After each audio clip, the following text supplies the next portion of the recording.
Good evening, everyone. I'm Nancy Netzer, inaugural Robert L. and Judith T. Winston Director of the McMullen Museum and Professor of Art History at Boston College. And I want to welcome all of you to the Members Crash Course on Himalayan Art, organized by our Manager of Education, Outreach, and Digital Resources, Rachel Chamberlain. This evening's course accompanies the McMullen's current exhibition, Gateway to Himalayan Art in Our Daily Family and Monin Galleries. The exhibition was organized by the Rubin Museum in New York, a leader in innovative display and interdisciplinary interpretation of the art of the Himalayan region from the Middle Ages to the present day. And the Rubin has generously shared their treasures and expertise in a traveling exhibition for university museums that in every way lives up to their high standards. When our professor of Asian art and architecture, Aurelia Campbell, who contributed to the exhibition's accompanying publication, Himalayan Art in 108 Objects, told us that the Rubin had asked her if the McMullen might be interested in hosting its Gateway project, we did not hesitate to jump on board. And now it's my great pleasure to introduce Professor Campbell, this evening's lecturer for our crash course on Himalayan art. Professor Campbell received her PhD in Asian art history at the University of Pennsylvania. Her first book, What the Emperor Built, Architecture and Empire in the Early Ming Dynasty, examines the building projects of the famous Yongle emperor in order to consider how imperial ideology takes shape in built space. It was awarded the Shan Tang Monograph Prize from the Association for Asian Studies in 2023, and the honorable mention for the Alice Davis Hitchcock Book Award from the Society of Architectural Historians in 2022. Her current book project, In Death as in Life, A Material History of Ming Dynasty Tombs, investigates the tombs of the Ming Dynasty elite from the perspectives of both architecture and material culture. She's published several essays on topics related to Chinese architectural history, including most recently a study of Tibetan Buddhist stupas in the imperial capital of the Mughal-ruled Yuan dynasty. In the past few years, Professor Campbell has also published 3 annotated state-of-the-field bibliographies for Oxford Bibliographies on the subjects of palace architecture in pre-modern China, Buddhist architecture in imperial China, and architecture of the Ming and Qing dynasties. This evening's presentation will last about 40 minutes, after which Professor Campbell will take questions. You can put your questions in the chat or pose them verbally at the end. And I ask you to keep your speakers muted. And now please join me in welcoming Professor Campbell as I invite her to share her screen. Thank you, Nancy, for that introduction. And thank you, Rachel, for inviting me to give this crash course in Buddhist art. So let's get started since we have a lot to cover today. So we're going to start in the life of the Buddha, because the now somewhat very mythologized history of the Buddha's life is important, is still relevant to his teachings. So we don't know exactly when the Buddha lived, sometime around, say, 500 BC. We don't know when he lived because there were no textual records from that time, just oral records. So the history, precise dating and aspects of the history of his life are now lost to us. But his biography has now been handed down to us kind of in the form of a myth. And this is how it goes. So his mother was a queen, Queen Maya, one day dreamed of a white elephant, and she and her husband went to a local fortune teller, her husband the king, to figure out what the dream meant. And her husband said that they were going to have a son, and the son was going to be, she was pregnant and she was going to give birth to a son. The son was going to be either one of two things, either a great king or a wandering homeless ascetic, of which there were many at that time in India. And so obviously the king and the queen wanted him to inherit the throne and become a great king. So after her son was born, Queen Maya lifted her arm and held onto a branch of the tree, and the Buddha was said to have been born out of her side. He took 8 steps, and under each of his feet a lotus flower grew. So he was extraordinary from the beginning of his life. They named him Siddhartha Gautama. So this is the Buddha's name when he was alive. You can see from this image here that he was doted on. He was showered with affection, showered with love. When he was growing up, he was extraordinary. He displayed extraordinary acts of compassion, as you see illustrated here. Here he is on the left. Siddhartha is rescuing a swan that another family member of his shot. So eventually he grew up, but he grew up really within the palace walls because his parents sheltered him from the outside world because they never wanted him to get tempted to leave and become this wandering ascetic that they were afraid of. By the time he was grown, though, he had a wife and a child of his own, and he escaped in the middle of the night, and he saw 4 things that profoundly impacted him. One was an old man, one was a sick man, one was a dead man, and the other was a monk. So not a Buddhist monk, but just one of these ascetics that existed at this time. So he had never seen these things before because his parents sheltered him from them, and it totally changed his way of thinking, and he had to escape the palace for good to understand why people suffered in this way and why people died. So he did that with the help of a family member. He escaped on a white horse in the middle of the night, and he cut off his hair as a renunciation of his earthly life. And he began to meditate, and he meditated for years and years and years. And there are all sorts of stories about, demon-like figures tempting him, trying to persuade him to stop on the path forward towards meditation, but he remained steadfast, and ultimately he achieved enlightenment. So he had a great awakening. He understood the purpose of the universe. So once he had this great awakening, once he had achieved enlightenment, he began teaching. So in this image here, these bright calendar images I just like to use to narrate the story of the Buddha's life because they're kind of fun. But you can see him teaching here. So during his life, he attracted a great number of followers, both monastic followers and also lay followers. So in other words, people who did not take the monastic vows, but still were practicing Buddhists, like kings and royalty and other such figures. So he preached the foundations of what he was said to have preached early on, are now called the 4 Noble Truths, and that is all life is suffering. Suffering comes from desire, this clinging, this attachment we have to things, good or bad.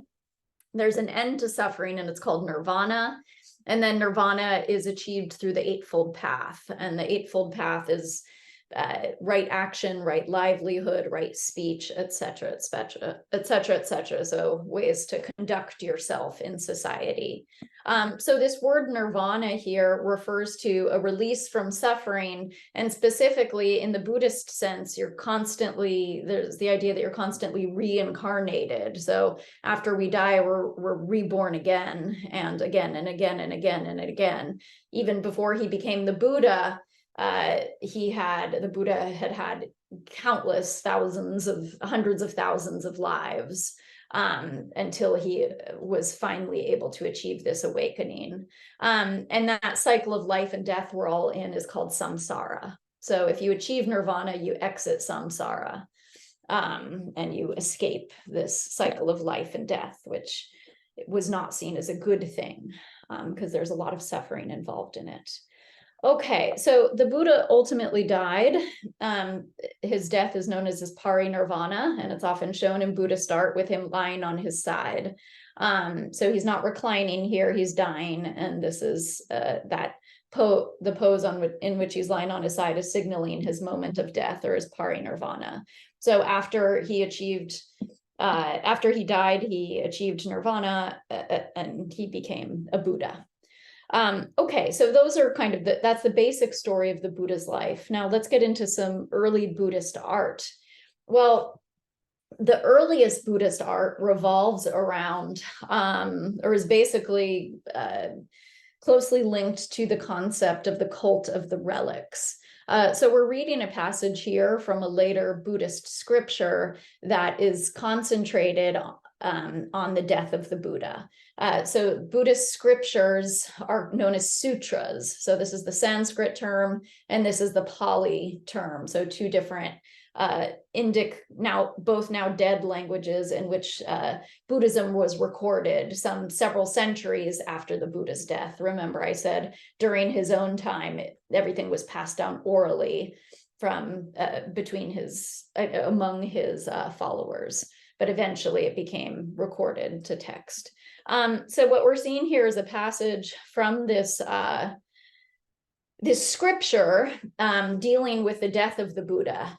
So before the Buddha died, one of his main disciples, Ananda, asked the Buddha, "What shall be done, Lord, with the remains of the Buddha?" So in other words, once you die, what should we do with your corpse? It's a good question, because they didn't know. He hadn't taught them that yet. And the Buddha responded, as men treat the remains of a king of kings, so Ananda, they should treat the remains of the Buddha. They wrap the body of a king of kings, Ananda, in a new cloth. Then they place the body in an oil vessel of iron and cover that close up with another vessel of iron. Then they build a funeral pile of all kinds of perfumes and burn the body of the kings of kings. And then at the four crossroads, they erect a stupa to the king of kings. And whosoever shall there place garlands or perfumes or paint or make salutations there, or become in its presence calm in heart and mind, that shall long be for them a profit and a joy. So there's a lot to unpack here, and we're not going to go through everything, because I want to show you some get the chance to show you enough early Buddhist art. But we have here our instructions that the Buddha gave to his disciple. So there was already a precedent we see here about how to treat the body, the corpses of kings, and the Buddha said, that's what you should do to me here. So after you cremate the body, you put all the relics, or the bits of bones and teeth and whatever left, into a vessel, and then first you wrap it in cloth, then you put it in a vessel and another vessel. Then you build up a stupa, and that is a burial mound. So this word here, you see stupa, refers to a large burial mound. So you build a stupa, not in the middle of the forest, not in some obscure, random, far off place, but at the four crossroads. So that refers to a highly traversed place. And the reason for that is because the whole point of this text is to stimulate people into believing in the power of this cult of relics. So you wanted, this text is self-conscious in the sense that it wants as many people to pray to stupas, to pray to the relics as possible, thereby converting more people to Buddhism. So once people prayed at these stupas, these large burial mounds, they could become, they got good things out of it. So if they prayed there, they became calm in their heart and mind, and the benefits of this were long lasting. So these are the instructions the Buddha supposedly gave before he died, to build this funeral mound, this stupa at a crossroads, so lots of people could pray to it. So the earliest material evidence we have for Buddhism comes several centuries after the Buddha's death, during the time of a king called King Ashoka. So you can see the dates of his life, or sorry, the dates of his reign there. He ruled from 272 to 31 BC. He's the first real Buddhist king. And he's well known for many reasons. He was a powerful leader who ruled over a great territory. But in the Buddhist context, he's important because, as I just mentioned, our first material evidence of Buddhism comes from him. So this is a map of the empire over which King Ashoka ruled. And it's hard to see this legend here. I realize it's small, but what it's depicting is all these pillars. He established pillars throughout his empire. You can see most of the pillars are concentrated kind of in the north. This was where the Buddha had lived and died and preached in this region. So Ashoka established a bunch of pillars, and those pillars were covered with inscriptions, in the Brahmi script, I believe, inscriptions that basically talked about Buddhism and about Ashoka's conversion to Buddhism. So we still have evidence of these pillars today, and they're fascinating documents of this kind of, I guess, early spread of the religion, and a spread that was overseen or initiated by this great Buddhist king Ashoka. What's perhaps even more interesting, or I personally find more interesting, are another type of material evidence associated with Ashoka, and those are stupas. So we just learned that before the Buddha died, he instructed his followers to cremate him and then take his relics and put them in a burial mound. Now, according to later scriptures and even histories, apparently King Ashoka, again, this is somewhat mythologized, but supposedly King Ashoka dug up those initial relics of the Buddha's body, divided them into 84,000 parts, and spread them throughout his empire. That would sound totally apocryphal if it weren't for the fact that we actually have evidence for this. So this, what we're looking at here is a map marked with the spot for Sanchi, and that is the location of a stupa, one of these burial mounds associated with Ashoka. So during the time of Ashoka, the stupa did not look like this. It was built up over time, and I'll explain in a minute, there were these later additions to it. During the time of Ashoka, it was probably a much more simplified dome structure.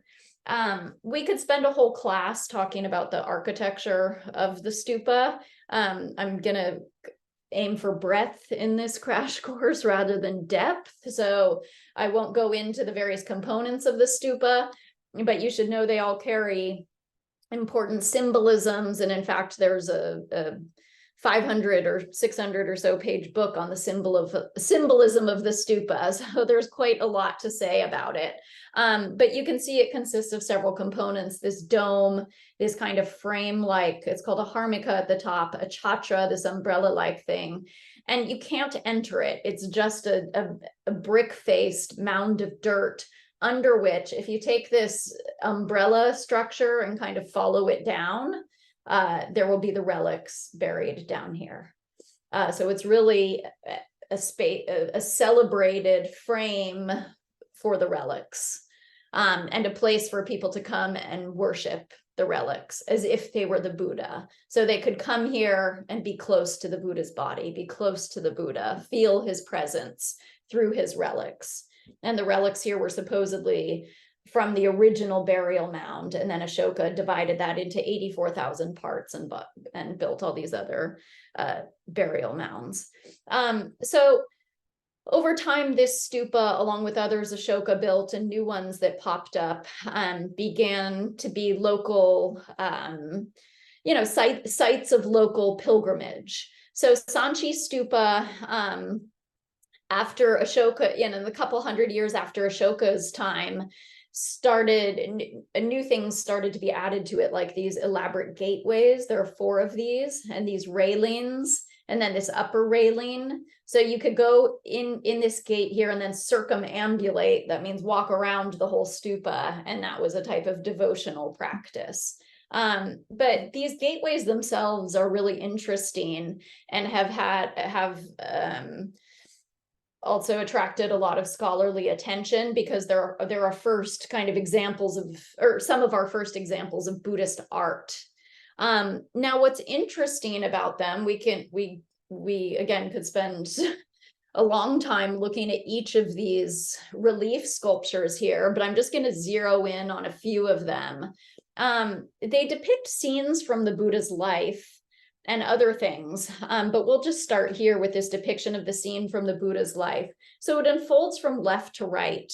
What we're looking at here is the scene of the great, so-called now the Great Departure. And that's when the Buddha, as I just mentioned, escaped from the palace at night on a white horse with the help of a family member. So this is his escape from the palace. What's interesting here in terms of the way time is conveyed is that the horse itself is repeated several times. So the repetition of the horse signals a progression of time. So we see the horse, it's not different horses, it's the same horse repeated several times. And then what's going on over here? Well, it's like the horse escapes the palace and then something happens here and then the horse turns around and goes back.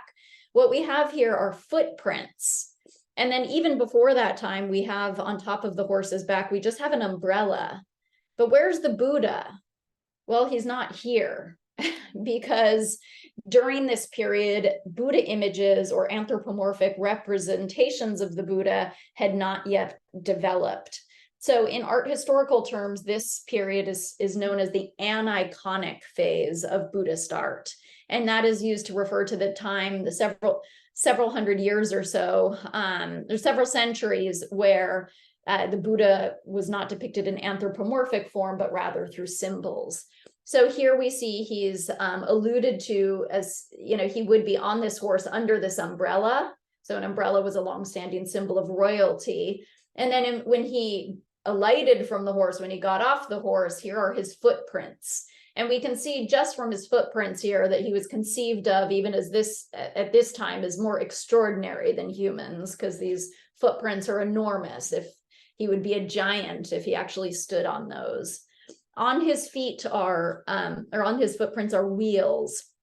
And that is another symbol of the Buddha, because he was said when he started preaching the Buddhist law or the Dharma, the metaphor was that he set a wheel in motion, like this wheel spinning and spinning. The law was then started being taught into the world. So it's a little bit hard to see, but we have wheels on his feet here. So Sanchi this stupa we're looking at here is really interesting. These gateways are full of various relief carvings, and they clue us in not just to early Buddhist art, but also about like local Indian life at the time. They're really kind of folky in a way and really tell us about life in this region. But what's interesting also is that they tell us, for instance, this is a scene of Buddha. Here, the Buddha is represented as a Bodhi tree. So the Bodhi tree is the one in which he became enlightened under, and we see all of these followers listening to him, even though he is not there. His presence is indicated through this tree. Just as an aside, 2 weekends ago, I was in New York City, and if anybody is able to get down there in the next few months, I'm not sure how long it's up, but there's a whole exhibition at the Metropolitan Museum of Art on Buddhist sculptures from this period, and it focuses not on the Sanchi stupa, but mainly another stupa that I won't be talking today called Barhut. But the whole point of that exhibition is also to show how kind of indigenous or native beliefs and practices like tree shrine worship and snake worship worked their way into this early Buddhist, Indian Buddhist art as well. So if you have a chance to go to the Met, you should go see that exhibition. Okay, so at Sanchi, we have many, you know, examples of beautiful relief carvings. Here we have the Buddha as footprints with the Dharma wheel in them. And then we also have, interestingly, I think, Ashokan pillars. So now King Ashoka, even though he lived, you know, a few centuries after the Buddha, at least a couple centuries after the Buddha, here he is being worshipped as part of the Buddhist history. So King Ashoka by this time becomes kind of not deified, and is probably not the right word, but part of this Buddhist history to be revered and worshipped. So here's this Ashokan pillar with the lion capital and then the Dharma wheel on top, and then people praying to it. Okay, so this is, Sanchi represents this aniconic phase of Buddhist art where we have narrative images and relic worship, but no anthropomorphic image of the Buddha yet. By the 1st century, or around the 2nd century AD, we start having anthropomorphic images of the Buddha. And one of the regions in which these images emerged was the Kushan Empire. So you can see it represented on the map here. And you can see the dates of the empire on the screen, AD 30 to 375. The Kushan Empire, one of the emperors of the Kushan Empire was known as Kanishka. He was probably the most famous and powerful of them.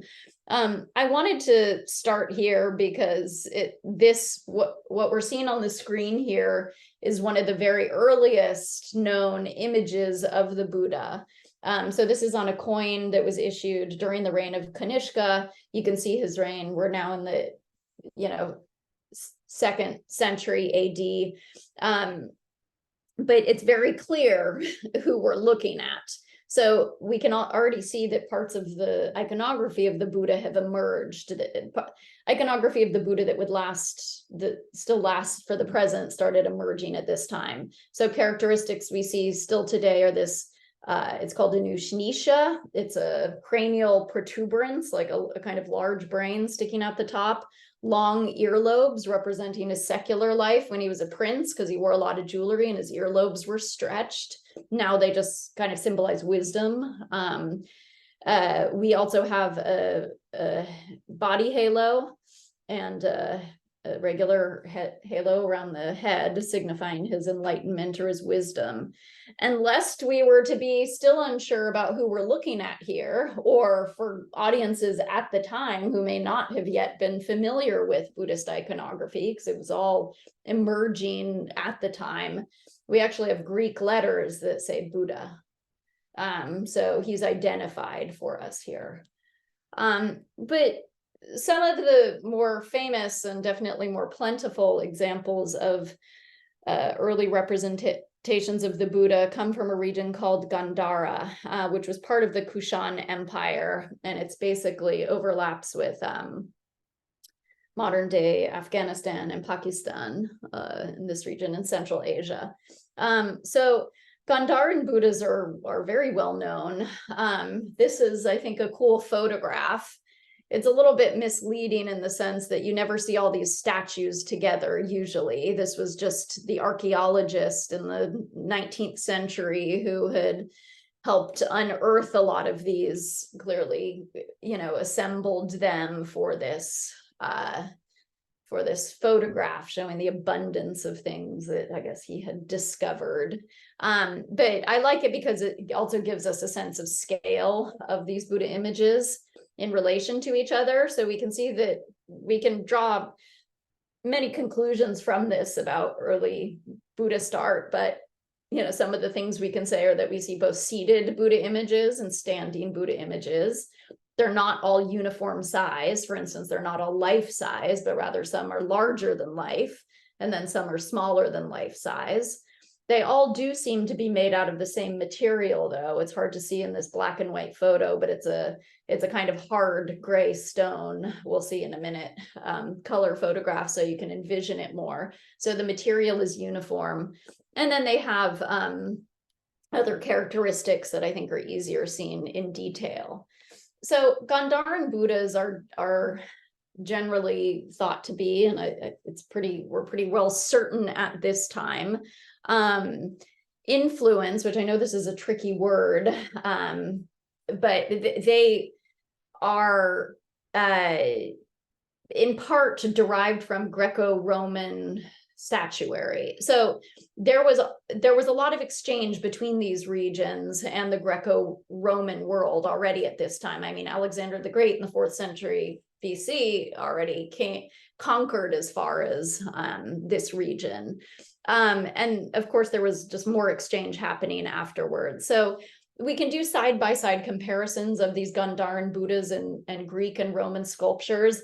And it's definitely not like there's a one-to-one copying going on. The Gandharan sculptors they did not have a model of a Greek sculpture that they were making their Buddha images after, but there was, I'm sure, enough cultural exchange that this kind of, own tradition developed loosely based on Greco-Roman statuary from Greece and Rome. So some characteristics that we see that can be compared to Greek statues are this heavy so-called wet drapery, the naturalistic treatment of the body and the face. So not quite realistic, not totally realistic, but definitely convincingly human-like. So here's a standing image of the Buddha. We can see, the musculature and fleshiness under his robes here. So attention to the physical form of the body. This contrapposto pose, so kind of standing with the weight on one foot and the other foot, just the other leg just kind of lightly bent. So clearly there are similarities between the statue, the production of statues in these two regions. By this time too, we don't just see the Buddha anymore, but there start to be other Buddhas and other deities, especially ones known as bodhisattvas, which were like Buddhas, but they were said to kind of put off nirvana or Buddhahood until all sentient beings reached nirvana. So they were known as kind of savior, helper figures that helped people that prayed to them, on the Buddhist path. So this is a very popular bodhisattva, but he's also known as a Buddha. He's known as the future Buddha. His name's Maitreya. So we can see the religion by this time had already become much more complex than it was, even during the time of Sanchi, the Sanchi stupa we were just looking at. Okay, so Gandharan imagery. I just wanted to show this because it shows also a scene from the Buddha's life. Here he is supposedly at the Bodhi tree, but here's the Buddha, and here's his main disciple, or one of them. This could be Ananda or Kashyapa or one of his main disciples. Here's one of his disciples, and then we see these other followers praying and listening to him. Gandhara was not the only place in which the anthropomorphic image of the Buddha arose, though. I'll give one other example of a statue from a region called Mathura. So if Gandhara is up here, Mathura is more closely connected to India. So Mathuran sculpture looks like this. I think the differences should be obvious to anybody listening today. The material is different for one. It's not this gray hard stone, but rather softer red sandstone. This is contemporaneous, by the way, with the Gandharan sculptures. It's just from a different region.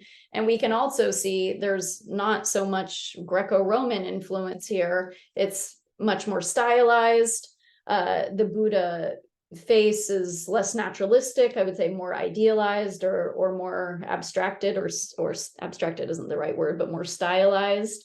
The bodhisattvas look different. This is much more kind of Indic or Indian style. I think this statue is just gorgeous. I love Macharan sculpture. There's something really, I don't know, to me kind of authentic about it. So one other thing to point out, some of you may have noticed in all these sculptures, or most of these sculptures have an elaborate base, and indeed they do. So this was a locus also of attention and carving. Oftentimes you see the donor of the sculpture represented on this base. Sometimes you see other Buddhas. Here we have these kind of winged creatures that look even, more ancient Central Asian, but this is, I feel like these bases are something not to be ignored, because there's a lot of interesting information preserved here. This one even has, of course, an inscription. I'm not sure what the inscription says in this case.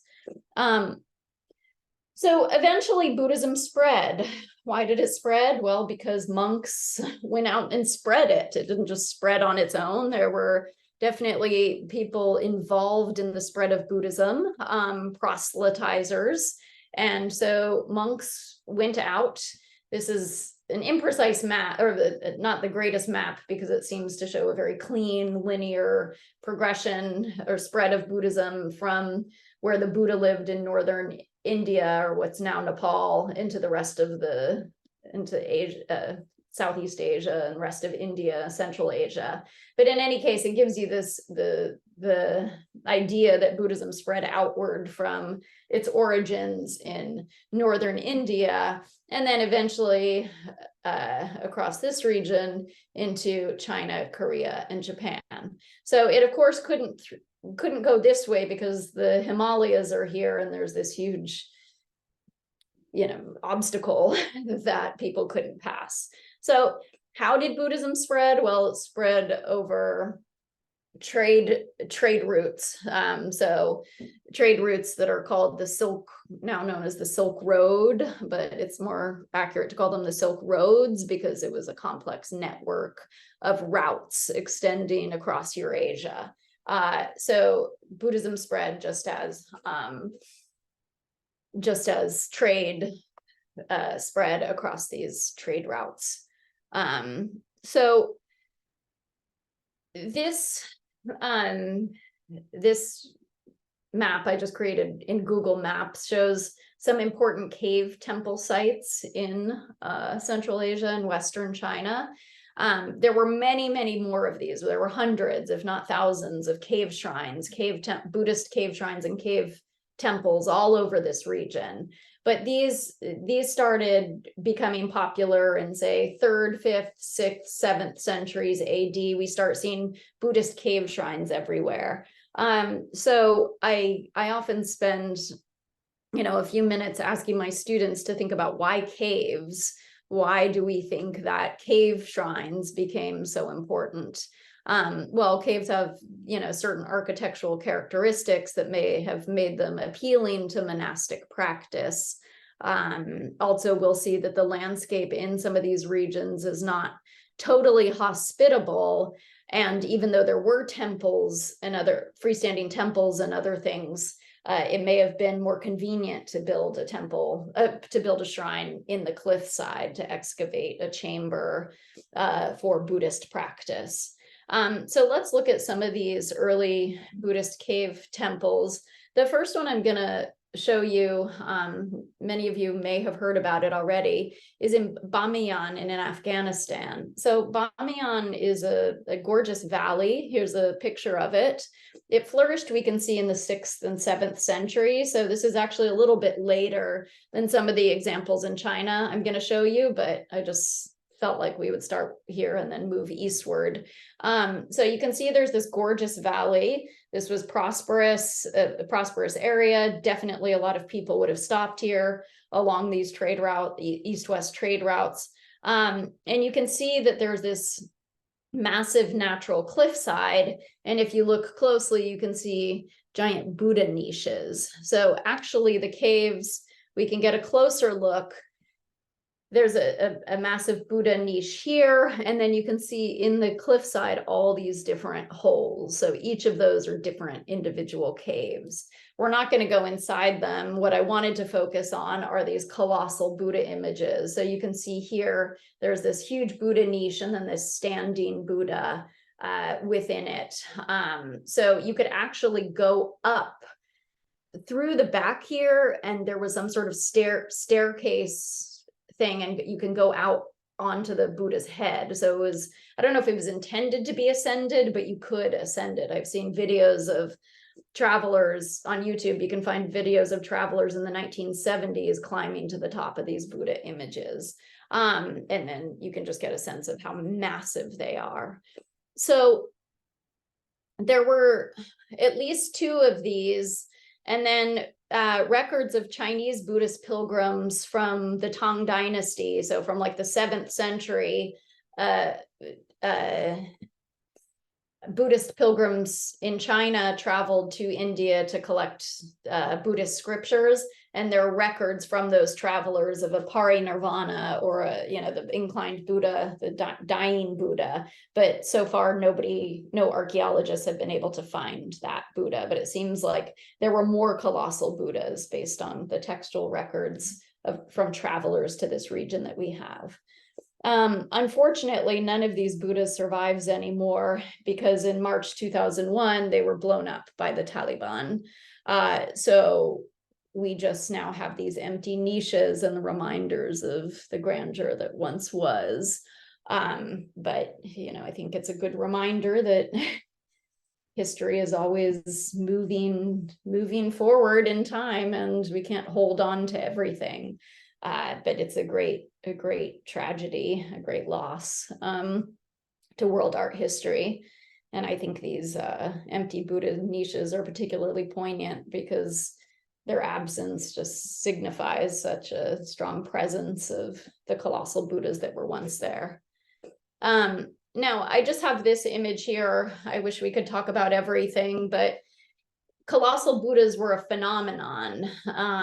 And we can see colossal Buddhas in Sichuan, China, and we're going to look at a couple more of these, but the Yongle caves in China, the Longmen caves in China, Sokuram in Korea, and then in Nara, Japan. So within this kind of early medieval period, so I'm thinking like 5th, 6th, 7th, 8th centuries, a lot of colossal Buddha images were made. This one's the only one that's a bit later, but by royalty. So anytime you see a huge Buddha like this, there's a lot of money and a lot of power and a lot of politics behind it. But colossal Buddhas is an interesting phenomenon just because so many were created during this time across Asia.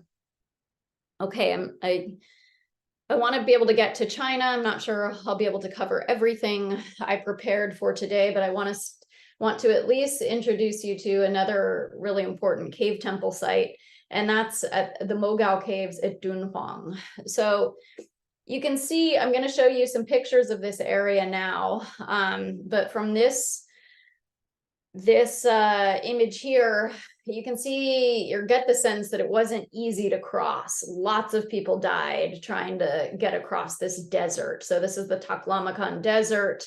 You can't really walk through the middle of it at all. You have to just follow these areas that are, bordering mountains. The only way people could get across this area at all, which mostly just looked like this, and that's not an exaggeration, just hundreds of miles of sand dunes. But the only way they could get across it was because of oases. So these are 2 photographs I took flying into Dunhuang, I don't know, maybe 10 years ago now, but I thought it was cool how you can really see this desert landscape suddenly giving way to this life. And even now you can see that there's agriculture here, there's greenery, and then you can see that there's these little pockets of life throughout the desert region. So the Mogao Caves at Dunhuang in China, it's an extraordinary site. If you get the chance to go there, you should. Inside here, we're not going to look in here, but is a colossal Buddha. You might guess when you see a tall structure like this. But we're more interested in these kind of subsidiary caves, of which there are hundreds. So this gives you a sense of how they're connected today. But in the past, you might have, access is a question, because you might have used ladders to go inside these caves or excavate them, or even rappel down from the cliffside. But in any case, if you look at the facade of this, there are just hundreds of caves excavated into the cliffside here. And this is such an important site for art historians, because the caves at Mogao span like 1,000 years. So people were excavating caves and commissioning caves for over a period for around 1,000 years at Mogao. So the cave temple site is called Mogao, and it's in Dunhuang, China, in way western China. So this is one of our earliest, most complete caves. And once you see a Mogao cave, you'll never, I think, not be able to recognize them. They're so distinctive because of their all over decoration. We see here paintings, we see sculptures, we see architecture, and it's all carved out from this kind of cliffside. And the Mogao caves are problematic in the sense that the material is this desert soil. So today, conservators have a really difficult time making sure all this doesn't vanish, all these paintings don't vanish. So in terms of conservation, it's a really hard site to protect. Now when you visit, you can't just go into any cave, because this site gets a million tourists a year, and it's just difficult to protect everything with that much traffic. But here's an example of one of these beautiful early cave temple, and you can just see floor to ceiling is full of decoration. In the center here is this pillar, of which you're invited to circumambulate like a stupa. But instead of just having relics inside, we see this Buddha image. This is a Maitreya Buddha. And then we see Buddhas all over the place. I mean, I could show you many different images inside here. I've abbreviated the set of images I have just for the talk today, but even here, the head fell off here and here. But anyway, you can see that there are Buddhas and Bodhisattvas and deities all over the place. So this also illustrates what I alluded to when I was talking about Gandharan Buddha imagery, and that's that by this time there's this multiplicity of Buddhas. There are Buddhas for everything. There are Bodhisattvas for everything. Buddhas and Bodhisattvas it was no longer just about the historical Buddha who lived in India, 1,000 years before this, but there were Buddhas that could come help people in their own lives if you prayed to them. There were Buddhas that could rescue you from suffering. There were Buddhas that were going to come be the Buddhas of the future.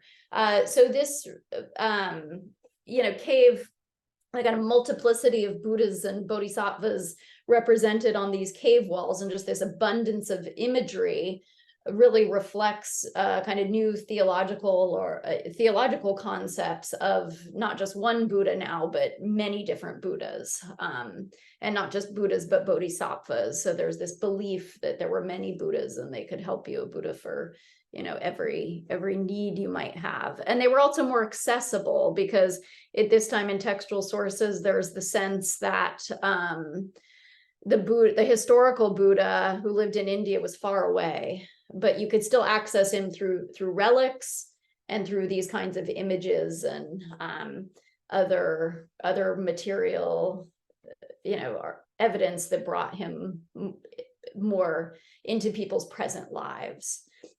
So I'll just show you one more scene. What we're looking at here are the two sides of the cave. So if you enter, this will be on your left, and this will be on your right. I just like showing this to illustrate or to invite you to think about how difficult the process of planning and painting this cave was, because the two sides, they're not identical, but they're clearly bilaterally, roughly symmetrical. And you can imagine that this was just required a lot of planning and foresight to execute. So I have examples of a few more cave sites in China, but I think it looks like we're at time. So I think I'll stop sharing the screen. And if you have any questions, we can address those. Does that sound good, Rachel? Can we just stop here? Okay. So that was about 50 minutes, and now we have a few minutes for question and answer. Well, first, let me thank you. That was absolutely splendid. I can't imagine anybody packing more in and being more eloquent about it. Well, there's there's another 1,000 or so, more years to go. But anyway, got as much as I could. Thanks, Nancy. So let me see if there's anything in the chat. Yes, there is something in the chat from Rachel, in fact. Okay. In the Mogao caves, do the central columns also work to support the cave architecturally? Yes, good question. They do. Maybe I can just go back to that, and I think it's clear. So actually, the central pillar is a big topic of focus of discussion. Clearly, maybe not clearly, but it's supporting the top of the cave so it doesn't cave in.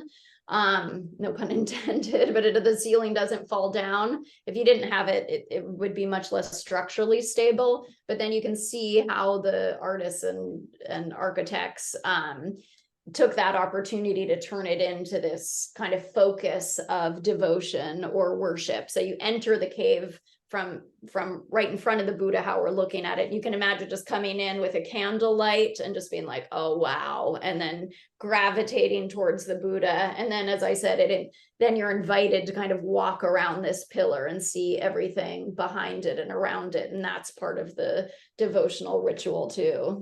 But you can just imagine what this kind of what kind of spectacle this would be. But later caves at Mogao don't have the central pillar, so it seems to be a kind of earlier phenomenon, and I'm not sure how builders figured out how to keep the ceiling up without the central pillar, but they did. We have a couple more questions here in the chat. This one's from John McCoy. He thanks you for an engaging presentation, and he's wondering whether the different approaches to the representation of Buddha, for example, more iconic or more naturalistic, are related to different ways that the Buddha is significant to followers philosophically in different time periods. Oh, that's a big, hard question. I mean, I think to some extent, but the two examples I just showed you, and I was about to lead into more examples of kind of 5th century Chinese Buddhas and how those looked differently. I think it's less about, it's the different stylistic tendencies are less about philosophical understandings of who the Buddha was and more about regional variations or preferences. On the other hand, definitely over time, we see a movement away from the more naturalistic depictions of the Buddha we saw at Gandhara to much more stylized images of the Buddha, where he is definitely seen as this kind of transcendent figure, and he doesn't look like a human at all. And I think that is definitely deliberate. He was eventually, in Mahayana East Asian traditions, he was transcendent from humans, not depicted as one of us. So I think to some extent you can read kind of philosophical or theological beliefs into the Buddha statues, but I think it more comes down to regional differences and preferences. And that question actually was from Marina McCoy, a philosopher. Oh, okay. Okay, I made a mistake here because it's on John. Okay. And then Pamodia Panunua. And my apologies if I didn't pronounce correctly. She says she's learned that there were 28 Buddhas. Do you think those statues in the Mogao caves represent those Buddhas? Well, there were more than 28 Buddhas. There were many different Buddhas. I'm not sure if I'm just not thinking to what you're referring to, or it's a different tradition, but I've never heard that term 28 or that number 28 refer to a specific set of Buddhas. In the case of the Mogao cave, I was just showing you where there are Buddhas and Bodhisattvas all over the place. We definitely can't identify each one. The only one I'm pretty confident of iconographically is Maitreya in the center with a kind of pendant, not in a meditation pose like Shakyamuni. The Buddha eventually became the historical Buddha whose life I described eventually became a Buddha named Shakyamuni. He's often shown with cross-legged in a meditational pose.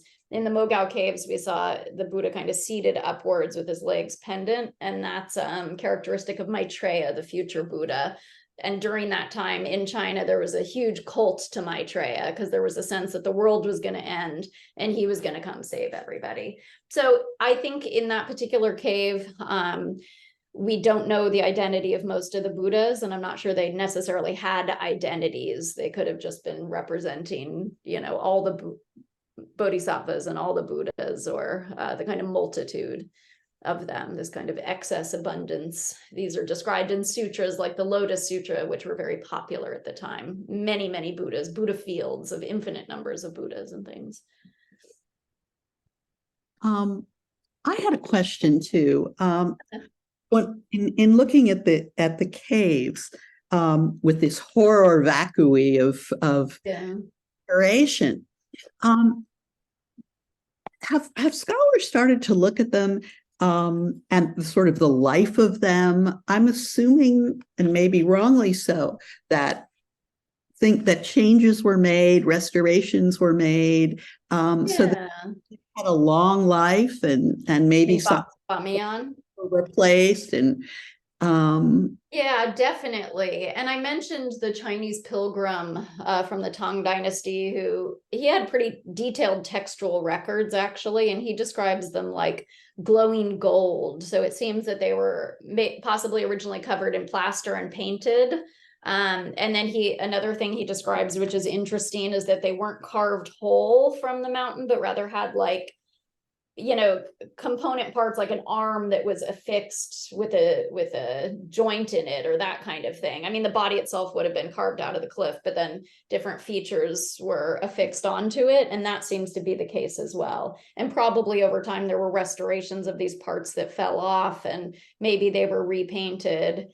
I mean, a point to make, though, which doesn't come from me, but comes from Finbar Barry Flood, who's a Islamic art historian at NYU. He made the point that we shouldn't just see the Taliban's destruction of these Buddhas as another example of Islamic iconoclasm, so not showing depictions of the Prophet, but rather obviously maybe not obviously, but just an extremist terrorist mentality, because it's important to note that these Buddhas were backdrops in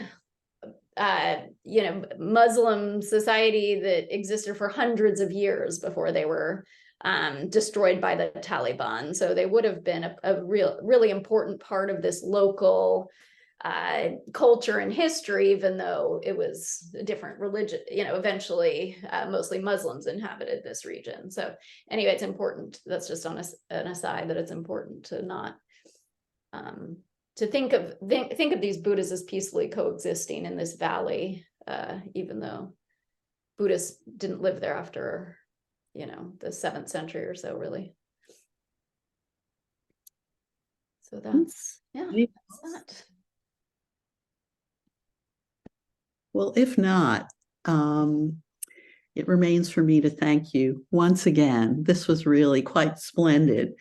And to thank all of you who are here this evening. I hope you all will come. Yes, I think you can turn off your mutes and we can clap loudly. Thank you so much, Aurelia. I learned so much. Thank you, Francisca. Thanks so much for coming. Great to see you here. Really wonderful. And I hope all of you just come and see the show. And thank you again, Aurelia. It was really It was an hour well spent for all of us, I think. Good. Well, now you know a little bit, hopefully. Thank you so much. Your All right, wonderful great to see you all. introduction. Thank you. Bye-bye. Thank you.